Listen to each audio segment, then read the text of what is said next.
जय हिंद दोस्तों, welcome back to my YouTube channel inspire IAS PCS. आज हम डिस्कस करने वाले हैं मेंस 365 मैगजीन का इन्वायरमेंट सेक्शन, जिसमें ये लेक्चर नंबर सेकंड है। और इन केस आप हमसे फर्स्ट टाइम जुड़ रहे हैं तो हमारे चैनल को प्लीज़ सब्सक्राइब करिए। एंड हमने एक प्लेलिस्ट क्रिएट किया हुआ है मेंस 365 2024 करके, वहाँ पे जाके आप और भी जितने भी लेक्चर्स हमने कवर किया उसको देख सकते हैं। पहले हमने कवर किया था पॉलिटी 365 मैगजीन को, देन उसके बाद हमने कवर किया इकोनॉमी। ये थर्ड है हमारा इन्वायरमेंट वाला सेक्शन, जो कि यूपीएससी पॉइंट ऑफ व्यू से काफ़ी इंपॉर्टेंट है। और जानते होंगे कि अराउंड 40% जो क्वेश्चंस होते हैं जीएस 3 में, यहाँ से इन्वायरमेंट से ही वो क्वेश्चन आते हैं। और इन्वायरमेंट वाला सेक्शन इंपॉर्टेंट इसलिए हो जाता है क्योंकि ये देखेंगे कि जो अपना जियोग्राफी है उससे भी कोलैब करता है। मीन्स बहुत सारे टॉपिक्स ऐसे हैं जो जियोग्राफी में भी कवर होते हैं और उसके साथ साथ इन्वायरमेंट में भी कवर होते हैं। तो आज हमारा जो टॉपिक है एयर पोल्यूशन से रिलेटेड है। और ये जानते होंगे ये काफ़ी बड़ा इस समय इशू था। जैसे देखेंगे कि दिल्ली में एयर पोल्यूशन का काफ़ी इशू है, मुंबई में भी उससे रिलेटेड काफ़ी इश्यूज चल रहे थे एयर पोल्यूशन को लेकर। स्पेशली विंटर सेशन में आप देखेंगे कि ये इन दो या फिर जो भी मेगा सिटीज़ हैं वहाँ पे पॉल्यूशन को लेकर काफ़ी दिक्कतें हो जाती हैं, मास्क लगाना पड़ता है। तो ऐसा क्यों होता है इसको हम डिस्कस करेंगे। और इसके साथ साथ हम देखेंगे कि क्लाउड सीडिंग क्या होता है। क्लाउड सीडिंग को ही हम आर्टिफिशियल रेन भी बोलते हैं। तो इसको किस टेक्निक से यूज किया जा सकता है और इसके क्या क्या इम्प्लीकेशंस हैं, इसको हम डिटेल में समझेंगे। आइए हम मूव करते हैं अपने टॉपिक पे। तो हमारा टॉपिक है एयर पोल्यूशन। तो अभी करेंटली एयर पोल्यूशन का क्या स्टेटस है इंडिया में, उसको देख लेते हैं। कि रिसेंटली एक जो रिपोर्ट आया था वर्ल्ड एयर क्वालिटी रिपोर्ट, तो इंडिया के रिस्पेक्ट में इन्होंने कुछ पॉइंट्स हाईलाइट किए थे। जैसा कि देखेंगे कि एयर पोल्यूशन के टर्म में इंडिया पूरे वर्ल्ड में तीसरे पोजीशन पे आता है। क्योंकि इंडिया में देखेंगे कि पूरे वर्ल्ड में सबसे ज़्यादा एयर पोल्यूशन होता है और ये थर्ड लार्जेस्ट एयर पोल्यूटर है।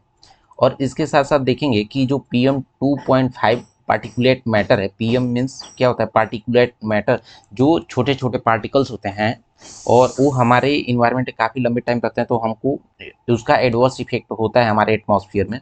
तो देखेंगे कि इसका जो कंसंट्रेशन है इंडिया में 54.4 माइक्रोग्राम पर मीटर क्यूब है। मीन्स 1 मीटर क्यूब का हम एरिया में 1 मीटर क्यूब का हम वॉल्यूम में देखा जाए तो यहाँ पर 54.4 माइक्रोग्राम इसकी अवेलेबिलिटी होती है, स्पेशली जो PM2.5 पार्टिकल है।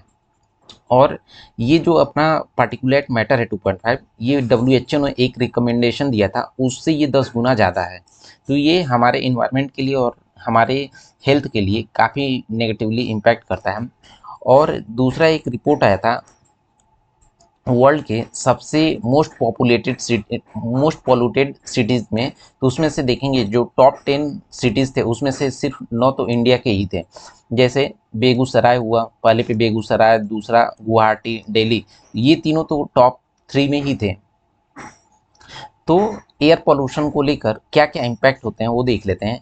कि पहला है कि जब भी इन्वायरमेंट में हमारे एटमॉस्फेयर में एयर पोल्यूशन ज़्यादा होता है तो हमारे हेल्थ पे काफ़ी इसका नेगेटिव इम्पैक्ट होता है। स्पेशली जो चिल्ड्रेन होते हैं, चिल्ड्रेन और जो एजेड लोग होते हैं, एल्डरली पॉपुलेशन, उस पर इसका काफ़ी नेगेटिव इम्पैक्ट होता है। और ये दूसरा सबसे बड़ा कारण है डेथ को जो रिस्क होता है उससे। और इसके साथ साथ देखेंगे जब भी पॉल्यूशन हमारे इन्वायरमेंट या एटमॉस्फेयर में ज़्यादा बढ़ेगा तो उससे एसिड रेन होता है। तो एसिड रेन भी हमारे बॉडी पे या फिर हमारे जो भी इन्वायरमेंट में रहने वाले इकोलॉजी पे काफ़ी उसका नेगेटिव इम्पैक्ट होता है। तीसरा है कि जब जो शॉर्ट पार्टिकल होते हैं, मीन्स जो एक लिमिटेड टाइम तक हमारे इन्वायरमेंट में कुछ पार्टिकुलेट मैटर्स होते हैं जो काफ़ी कम टाइम तक हमारे क्लाइमेट में रहते हैं, उनकी वजह से भी हमारे एक इन्वायरमेंट में उसका काफ़ी नेगेटिव इम्पैक्ट पड़ता है। इसको हम आगे देखेंगे डिटेल में। इसके साथ साथ देखेंगे कि आप कहीं पे भी एग्रीकल्चरल एरिया में देखेंगे, जब वहाँ पे पॉल्यूशन ज़्यादा होता है तो वहाँ की प्रोडक्टिविटी जो है घट जाती है।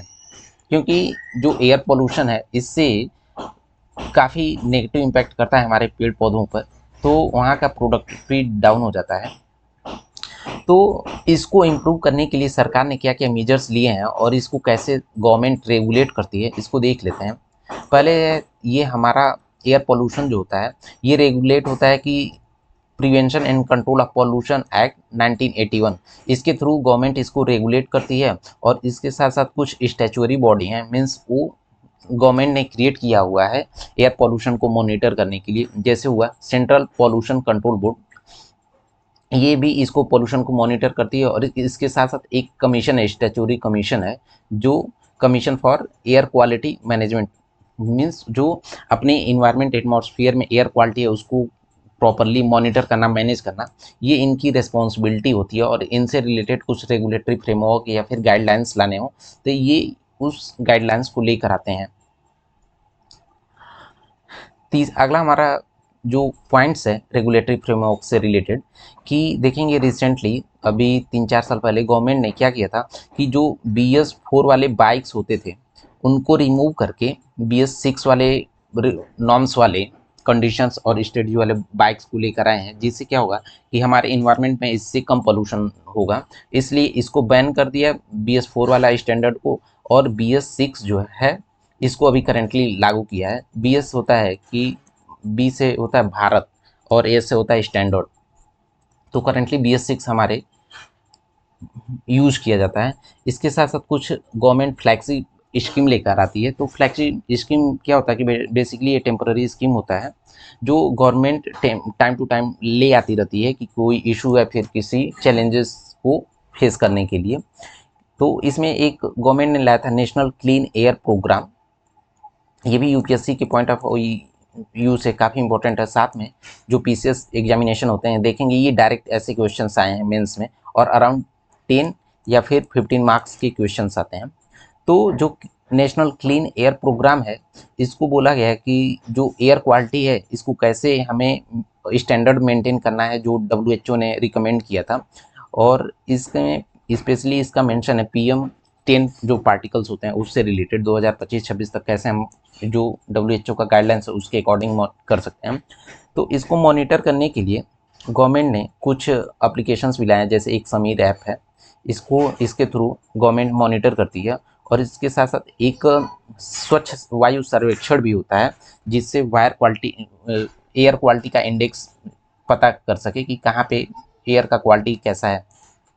तो हम इसका कंक्लूजन क्या निकाल सकते हैं कि सपोज यूपीएससी में ये क्वेश्चन आते हैं तो हमें और सॉल्यूशन पूछे कि क्रिटिकली एनालाइज एयर क्वालिटी या फिर एयर पॉल्यूशन, तो हमें इसमें क्या क्या सॉल्यूशन सजेस्ट करने हैं, तो उसको हम देख लेते हैं।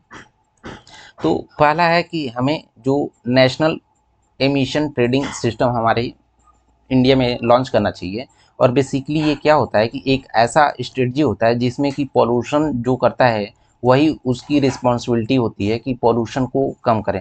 सपोज किसी एरिया में यहाँ पे 10 इंडस्ट्रीज़ हैं, और 10 इंडस्ट्रीज़ की वजह से देखेंगे कि उस 10 इंडस्ट्री के आने के बाद जितना एयर पॉल्यूशन बढ़ा है, तो उस एयर पॉल्यूशन को रिजॉल्व करने की रिस्पॉन्सिबिलिटी इन 10 इंडस्ट्रीज़ को दिया जाएगा। और ये 10 इंडस्ट्रीज़ कैसे इसको कम कर सकते हैं, ये इनकी जिम्मेदारी होती है। इसी को बोलते हैं पॉल्यूटर्स पे प्रिंसिपल। और ये ऑलरेडी यूरोपियन यूनियन ने लगा रखा है कि ट्रेडिंग सिस्टम, कि जो भी पॉल्यूशन कर रहा है वही उसका रिस्पॉन्सिबिलिटी है उसकी कि उसको करेक्ट करे। इसके साथ साथ देखेंगे कि जब भी हमारा फसल कट जाता है, क्रॉप का कुछ उसका वेस्ट बच जाता है, तो हम प्रॉपरली कैसे एग्रीकल्चरल के वेस्ट को मैनेज कर सकते हैं, इस पे गवर्नमेंट का फोकस होना चाहिए। और इस पे अवेयरनेस एक प्रोग्राम लेकर आनी चाहिए कि ग्राउंड लेवल पे जो भी हमारे किसान हैं, फार्मर्स हैं, ये कैसे इसको इम्प्लीमेंट कर सकते हैं लो कॉस्ट में। क्योंकि देखेंगे इससे क्या होता है कि सपोज 1 टन कोई वेस्ट है वो जल रहा है, तो उससे क्या होता है कि अराउंड 1400 किलो तक का कार्बन डाइऑक्साइड होता है, कार्बन डाइऑक्साइड ये निकलता है। इसका एग्जैक्ट डेटा भी हम आगे देखेंगे। और इसके साथ साथ जो हमारा पावर प्लांट है उसकी एफिशिएंसी बढ़ानी चाहिए, क्योंकि जानते होंगे कि हमारे इंडिया में पावर का जो भी प्रोडक्शन होता है वो मैक्सिमम प्रोडक्शन पावर प्लांट से होता है। तो पहला तो है हमें इस पे सोचना चाहिए कि स्ट्रेटजी लेकर आनी चाहिए कि हम जो थर्मल पावर प्लांट है उसको कैसे हम रिन्यूएबल एनर्जी बेस्ड में, जैसे हाइड्रो या फिर विंड पावर प्लांट, इसमें हम कैसे, या फिर सोलर पावर प्लांट, इसमें हम कैसे इसको मूव कर सकते हैं। तो इससे क्या होगा कि हमारे कोल पे डिपेंडेंसी भी कम होगी। दूसरा होगा कि जब कोल हम यूज ही नहीं करेंगे तो उससे होने वाले जो एयर पॉल्यूशंस हैं, लाइक जानते होंगे कि थर्मल जो यहाँ पे पावर प्लांट्स होते हैं वहाँ पे काफ़ी मात्रा में जो उसकी राख होती है, राख उड़ के जाती है, तो उससे हमारे इन्वायरमेंट पे भी नेगेटिव इम्पैक्ट होता है और उसके साथ साथ जो फार्मर्स का प्रोडक्शन होता है उसकी एफिशिएंसी घट जाती है। तो उसके कैसे हम इफेक्टिवली यूज़ कर सकते हैं, इस पे सरकार को सोचना चाहिए और प्रॉपर रेगुलेटरी फ्रेमवर्क लेकर आना चाहिए। और जो फ्लाई ऐश होता है कि हम थर्मल प्लांट में सपोज कोयले से हम बिजली बना रहे हैं तो उसको हम कैसे 100% यूटिलाइज कर पाएँ, इस पे सरकार का फोकस होना चाहिए। और करेंटली फ्लाई ऐश को नियरली 80% तक हम उसको रीयूटिलाइज कर पाते हैं। बाकी जो 20% थर्मल पावर प्लांट से निकलने वाली फ्लाई ऐश है वो हमारे इन्वायरमेंट में एज इट इज़ बनी रह जाती है, तो वो काफ़ी नेगेटिवली इम्पैक्ट करती है हमारे इन्वायरमेंट को और हमारे हेल्थ को। उसके साथ साथ जो फार्मर्स का प्रोडक्टिविटी है उसको भी डाउन हो जाता है। और अगला हमारा फ्रेमवर्क है कि हम जो ट्रांसपोर्ट सेक्टर हैं जैसे हैवी व्हीकल्स हैं वहाँ पे कैसे हम क्या इम्प्लीमेंटेशन करें कि जो जिससे कि जो कार्बनाइजेशन होता है, जिससे कार्बन निकलता है वो कम से कम निकले। इस पे कोई स्ट्रिक्ट नॉर्म लेकर आनी चाहिए। और ये स्पेशली जैसे बोगोटा कोलंबिया में ये ऑलरेडी इम्प्लीमेंट किया हुआ है कि हम ऐसे व्हीकल लेकर आएँ जिससे कि कार्बन का एमिशन कम से कम हो। और इसके साथ साथ कुछ टेक्निकल इंटरवेंशन भी होने चाहिए, जैसे हम टेक्नोलॉजी को कैसे यूज़ कर सकते हैं। पहला है कि एंटी स्मोक गन, जैसा कि दिल्ली में जानते हो विंटर में पोल्यूशन ज़्यादा हो जाने की वजह से वहाँ पे ये टेक्निक सरकार ने फोकस किया है और इसको एक किसी एरिया में इसको प्लेस कर दिया जाता है। तो ये क्या करता है कि जो भी वहाँ के कार्बन्स होते हैं या फिर एयर पोल्यूटेंट होते हैं उनको ऑब्जॉर्व करता है। तो इस पे हमें फोकस करना चाहिए। इसके साथ साथ जो 5G से रिलेटेड टेक्नोलॉजीज़ हैं उसको हम कैसे इनेबल करके ऐसा कोई रोबोट बनाएं जिससे वो प्रॉपर मॉनिटरिंग करे और उसका रियल टाइम डेटा दे और रियल टाइम डेटा के बेस पे हम पॉलिसी को इम्प्लीमेंट करें। हमारा अगला टॉपिक है कि देखेंगे कि दिल्ली में एयर पोल्यूशन काफ़ी बढ़ जाता है स्पेशली विंटर के सीजन में। तो इसके क्या क्या रीज़न है ये देख लेते हैं। तब तक हम आपसे कुछ क्वेश्चन पूछ रहे हैं, जैसे अर्थ अर्थ ओवरशूट डे क्या होता है, इसको हमें कमेंट करके बताइए। जो भी इसको करेक्ट कमेंट करेगा उसको हम वहाँ पे उसको रिप्लाई करेंगे कि वो करेक्ट है कि नहीं है। और बाद लास्ट में हम बताएंगे कि अर्थ ओवरशूट डे क्या होता है और ये कोई फिक्स डे पे पड़ता है या फिर हर साल इसका ये चेंज होता रहता है। तो देख लेते हैं कि दिल्ली में पॉल्यूशन का पहले क्या क्या रीज़न है और स्पेशली ये हमेशा हर साल विंटर्स में आ जाता है। तो पहला रीज़न है कि जो विंड का डायरेक्शन है चेंज होता है, क्योंकि जानते हैं जब हमारा जून जून जुलाई में जब मानसून आता है तो वो क्या होता है कि साउथ वेस्ट मानसून होता है। मीन्स साउथ में वेस्ट से, केरला के वेस्ट से एंटर करता है, साउथ वेस्ट मानसून होता है और ये मूव करता है अपने धीरे धीरे आगे बढ़ते बढ़ते ये अपने नॉर्थ तक आ जाता है। बट विंटर के सेशन में उसकी जो भी एयर्स होते हैं उनको रिवर्सल का टाइम हो जाता है। तो वो क्या होता है कि वो नॉर्थ से साउथ की ओर मूव करते हैं। तो नॉर्थ से साउथ की ओर जब भी मूव करते हैं तो नॉर्थ में होने वाले जो भी पॉल्यूशंस हैं वो उसको अपने साथ में कैरी करते हैं और वो दिल्ली तक लाते हैं और दिल्ली के आगे भी वो ले जाते हैं। जैसे राजस्थान हुआ, पाकिस्तान हुआ, यहाँ के पॉल्यूशंस को भी वो एयर पॉल्यूशंस को भी इंडिया में लाते हैं और राजस्थान का सपोज दूसरे स्टेट में भी उसकी वजह से विंड की वजह से चला जाता है। तो एक तो पहला ये हो गया, विंड का डायरेक्शन हो गया। दूसरा होता है कि विंड का स्पीड कम हो जाता है। जब विंड का स्पीड कम हो जाता है तो देखेंगे उसमें जो एयर पॉल्यूटेंट होते हैं वो क्या होता है कि वो ग्राउंड लेवल पे धीरे धीरे नीचे आ जाता है। तो नीचे आ जाने की वजह से वहाँ पे देखेंगे सांस लेने में तकलीफ होती है और पॉल्यूशन की मात्रा काफ़ी बढ़ जाती है। हमें सामने कुछ उतना दिखाई देना भी कम हो जाता है और इसके साथ साथ टेम्परेचर का इन्वर्जन हो जाता है। टेम्परेचर का बेसिकली इन्वर्जन क्या होता है, यहाँ पे हम देखिए आपको एक ग्राफ के माध्यम से पिक्चर के माध्यम से डिस्कस करेंगे कि आप जानते होंगे कि जो गर्म एयर होती है वो हमेशा ऊपर जाना चाहती है और कोल्ड एयर नीचे आना चाहती है। तो उस केस में क्या होता है, जो गर्म एयर होती है ऊपर ठंड में तो ऊपर एयर होती है और नीचे भी ठंड एयर होती है, लेकिन इन एयर के बीच में जो गर्म हवाएं होती हैं ये उनके बीच में ट्रैप हो जाती हैं।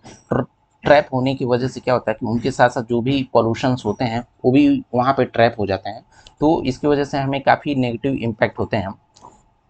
तो फिर हमें क्या करना चाहिए कि व्हीकल का जो एमिशन है उस पर भी हमें प्रॉपर मॉनिटर करना चाहिए, और इनकी रिस्पॉन्सिबिलिटी देख रहे होंगे कि जो PM2.5 होता है, पार्टिकल होता है, इसका एमिशन 40% तक रिस्पॉन्सिबल होता है। मीन्स ये जो भी अपने डेली में ये वाटर सॉरी एयर का पोल्यूशन होता है, अराउंड 40% इशू सिर्फ PM2.5 पार्टिकुलेट मैटर से ही होता है।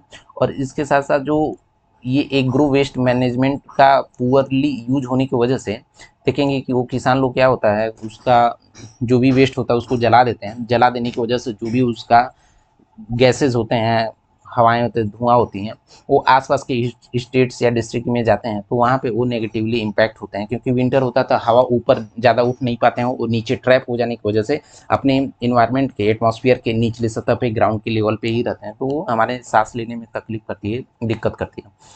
इसके साथ देखेंगे कि हमने बताया कि आप जब 1 टन वेस्ट मटेरियल को, एग्रो वेस्ट को जलाते हैं, तो वहाँ पे देखेंगे लगभग 3 kg तक वहाँ पे पार्टिकुलेट मैटर को रिलीज करता है। और उसके साथ साथ अराउंड 14 कुंटल के आसपास, 14.5 कुंटल के आसपास कार्बन डाइऑक्साइड का एमिशन करता है। तो ये हमारे इन्वायरमेंट और एटमॉस्फेयर पे नेगेटिवली इम्पैक्ट करता है। इसके साथ साथ दूसरा देखेंगे कि सेम केस होता है कि दिल्ली में थोड़ा सा डिफरेंट है, और इसके साथ साथ देखेंगे कोलकाता में भी ऐसा ही इशूज़ है।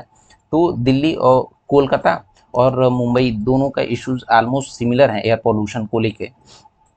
तो यहाँ पे जो रीजन्स होता है थोड़ा सा दिल्ली से डिफरेंट होता है, क्योंकि देखेंगे कि जो विंड का पैटर्न होता है वो भी चेंज होता है। तो विंड पैटर्न की वजह से क्या होता है कि देखेंगे पहले क्या होता है कि सी से लैंड की तरफ मानसून आता है तो हवाएं आती हैं।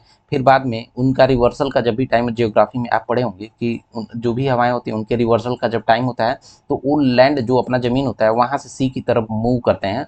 तो इनकी वजह से जब लैंड से सी पे मूव करते हैं तो दूसरे स्टेट्स में जो भी धुआं होता है या पोल्यूशन होता है उसकी वजह से मुंबई में भी उसका इम्पैक्ट होता है।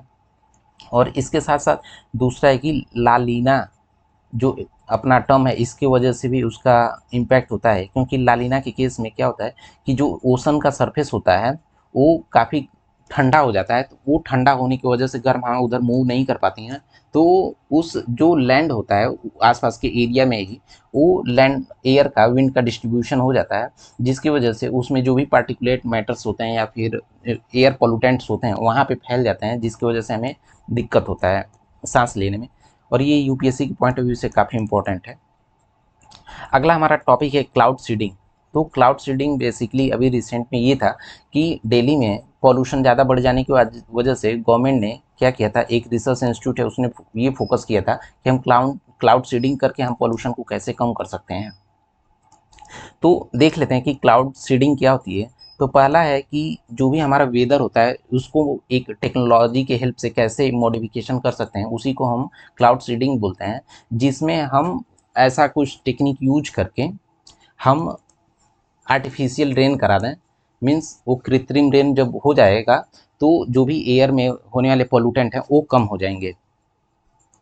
तो इसमें देख लेते हैं कि कौन कौन सा केमिकल यूज होता है। तो पहले तो सिल्वर आयोडाइड मेजरली यूज होता है, उसके साथ साथ पोटेशियम आयोडाइड, सोडियम क्लोराइड, और इसके साथ साथ जो ड्राई आइस है इसमें से कोई यूज होता है।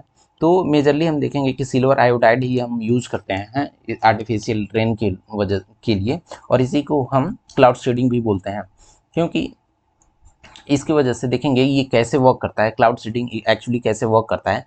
तो पहला जो भी रहता है कि सिल्वर जो आयोडाइड केमिकल होता है इसको हम एरोप्लेन से या फिर कोई यहाँ से थ्रो करने वाला कोई मशीन होता है जो काफ़ी ऊंचे तक थ्रो करे। इससे क्या होगा कि हम उस केमिकल को खूब ऊपर, बहुत ऊपर तक वहाँ पे छिड़क देंगे या फिर प्लेन से उस केमिकल को गिरा देंगे। दूसरा क्या होगा कि जो सिल्वर आयोडाइड है वो जाएगा, जो कुछ टारगेटेड जो क्लाउड्स हैं उनके पास जाएगा, और वहाँ पे सिल्वर आयोडाइड का कंसंट्रेशन बढ़ जाएगा। कंसंट्रेशन बढ़ जाने की वजह से देखेंगे कि जो क्लाउड्स है वहाँ पे छोटे छोटे बर्फ़ के कण बनने लगेंगे। तो जब बर्फ़ का जो ये क्रिस्टल बनने लगेगा तो उनका वेट बढ़ जाएगा। जब वेट बढ़ जाएगा तो वो क्या होगा, गिरना स्टार्ट कर देगा। जब गिरेगा, वहाँ से गिरेगा तो वो पिघल के बारिश का रूप ले लेगा। इसी को हम आर्टिफिशियल रेन बोलते हैं या क्लाउड सीडिंग बोलते हैं। और इसके लिए आप ध्यान दीजिएगा कि ये जो हमारा केमिकल्स है इसी को मेजरली यूज़ किया जाता है। और इसका हम क्या क्या एप्लीकेशन कर सकते हैं आर्टिफिशियल रेन का, तो पहला है कि हम पावर जनरेशन में भी यूज कर सकते हैं। सपोज किसी एरिया में पावर का इशू है, वहाँ पे आर्टिफिशियल रेन करा के हम वहाँ पे पावर का जनरेशन कर सकते हैं। क्योंकि देखेंगे आर्टिफिशियल रेन में पावर जनरेशन के लिए देखेंगे कि बेसिकली हमें क्या होता है, टरबाइन हम जब भी घुमाते हैं तो उससे होने वाला एक एनर्जी निकलता है, और एनर्जी को उस रिस्टोर करके हम एक फॉर्म से दूसरे फॉर्म में एनर्जी को कन्वर्ट कर लेते हैं। इसी को हम बोलते हैं कि पावर जनरेशन में भी हेल्प कर सकते हैं। रेनफॉल में को हमने बता दिया है कि हम रेनफॉल करा सकते हैं।